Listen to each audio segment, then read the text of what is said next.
last short video, I did this little rough sketch of Blue Orchid, so now I'm going to ink it.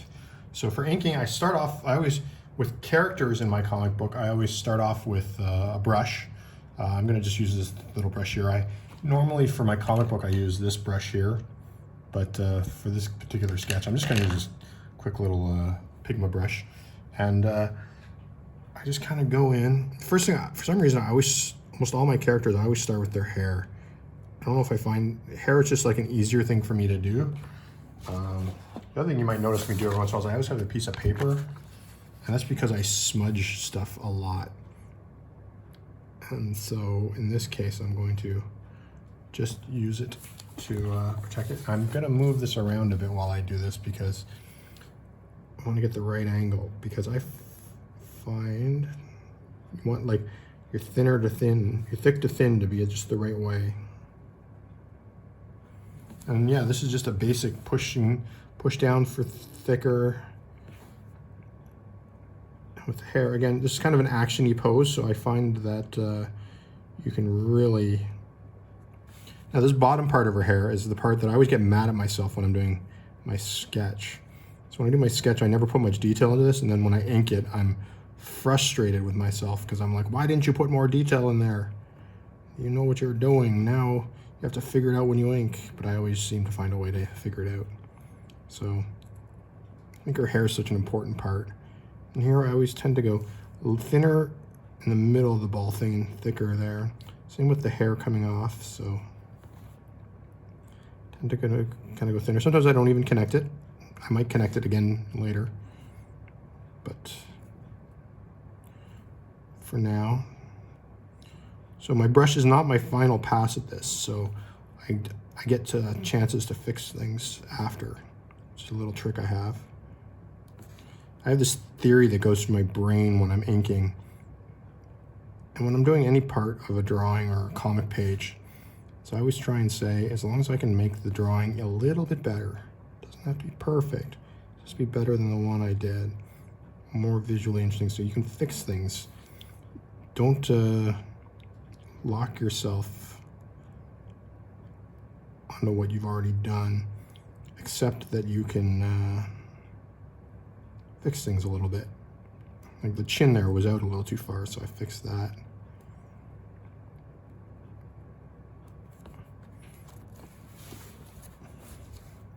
So I'm just gonna keep on working this brush. The brush pen, I hated brush pens when I started drawing. They were terrifying. But now I've kind of gotten used to it. It doesn't have to be perfect.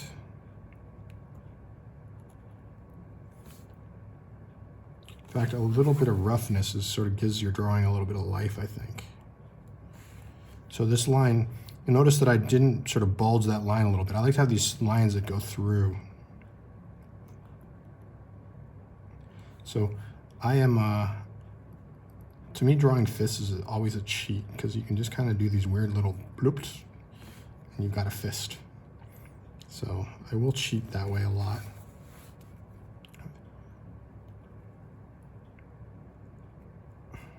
A little bit of a bulge there. I'm not really happy with the thickness of that line, so I'll just increase it a little. So I always go thin top, thick bottom on these. I don't know why, it just seems to look cool though. Seems to work, and this is where my smudging thing comes in.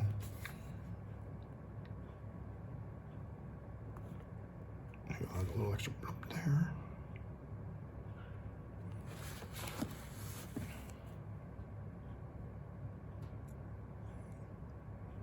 And start working on the knot. I like drawing knots, they're fun. Maybe add a little extra there. This is the part with brush pens that I get scared of all the time. It's these long lines, so it's just like I just have to like hope for the best. Remember that whiteout exists. Been inking all day today, so I'm a little jumpy. Okay, again, I can fix this all up because I'm not done yet. This is not, I don't just lay the brush down and that's it. I give myself opportunity to fix it.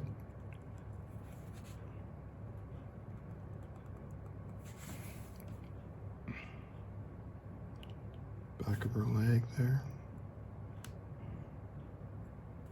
Same rule applies for this. Thin to thick, thin to thick.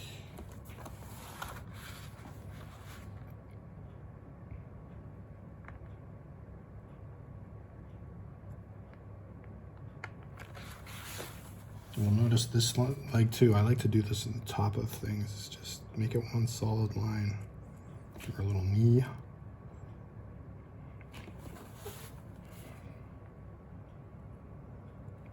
A bit more shape in this than I drew. Takes down.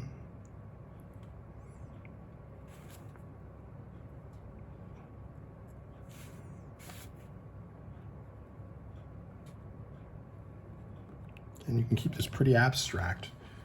It's totally acceptable. Now you notice, I'm just finishing this up, but one detail you might notice is I haven't done her eyes. I don't do her eyes with brushes. I do everything but her eyes with brushes. The eyes I do with a small pen. Big toe.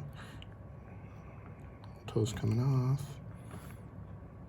Kind of a straightish line, so that's the brush work for her done. Now the next thing I do is I go in and I don't know, some people call this cheating, but I like to go with a big thick pen and just go around the outside of the entire drawing.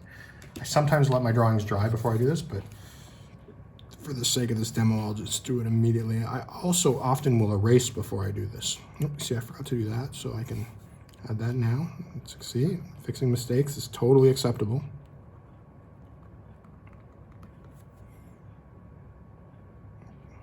Big, thick lines. I do this in the comic book quite a bit, but I tend to exaggerate it even more when I'm doing just a sketch of a character. I just think it looks nice. Now people go, oh, it's cheating, you know, why would you do a thick line? It's a cheating way of, but you know, there is no cheating in art. If a line makes something look better, in my opinion, then why wouldn't you do it? That's the point of drawing, isn't it? To make things look better. So why wouldn't you do something? No cheating in art. It's not like it's not like I'm copying somebody else's thing or anything like that. I'm putting a thick line because I think it makes it look cooler. I like art with big, thick lines. I like to do it on my art. So I will do it. This is a 12, number 12 Pigma Micron. I think it's the thickest one they make. It's almost the thickness of a Sharpie. And sometimes in sketches, I will actually use a Sharpie instead of a 12. But for this one, I just thought a 12 would work. The beautiful thing is always aim for a bit smaller, thinner than what you expected. Because you can always go thicker, but going thinner is almost impossible without whiteout. So.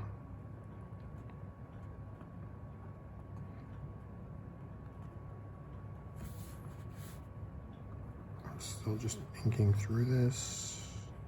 Oops, I screwed it up a bit. That's okay. Just give it a bit of shadow. That looks like fine to me. If I was doing the comic, I might fix that up, but for a sketch, it's fine if you have little mistakes. And mistakes are often how you discover cool things.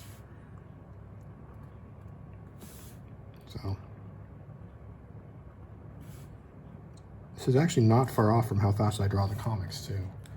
So people often tell me that I draw them really quick. So her eyes, I use these Sharpie pens, which if anybody knows where to get these, tell me because they're awesome. One of my favorite pens. But that's what I will do to do her eyes. There we go. And I will also go in with an 8. And I will go in, this is the stuff that overlaps a little bit, that I want to pop a little bit more, but not as much as the full thing. Again, sometimes it looks like I'm doing nothing, and maybe I'm not, but then but it works, and so I do it. Makes me feel good as an artist. I do go over my lines over and over again. And this, things that maybe aren't connecting.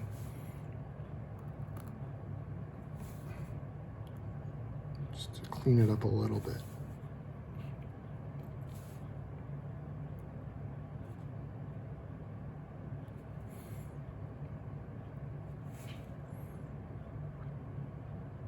And whatever it takes to make it look cool.